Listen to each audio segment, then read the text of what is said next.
రామాయణంలో లక్ష్మణుడు స్పృహ తప్పి కోల్పోయినటువంటి ఒక సంఘటన.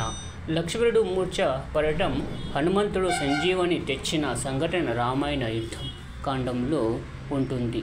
లక్ష్మణుడు మూర్ఛపడటం లంకా యుద్ధంలో ఒక కీలక ఘట్టం.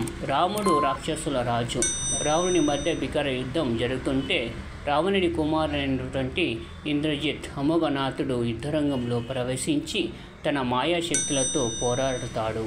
ఇంద్రజిత్ శక్తివంతమైన బాణాన్ని, అమోఘస్త్రాన్ని ఉపయోగించగా అది లక్ష్మణుడికి తగులుతుంది. లక్ష్మణుడు స్పృహ తప్పి కింద పడిపోతాడు. ఈ సంఘటన చూసి రాముడు, రావణ సేన అంతా విషాదంలో మునిగిపోతారు. చనిపోయినటువంటి లక్ష్మణ్ణి వైద్యుడు సుషేణుడు లక్ష్మణ్ణి పరిశీలించి హిమాలయలోని ద్రోణగిరి పర్వతంపై పెరిగే సంజీవని ఔషధం మాత్రమే లక్ష్మణ్ణి ప్రాణాలను కాపాడుతుందని చెప్తాడు.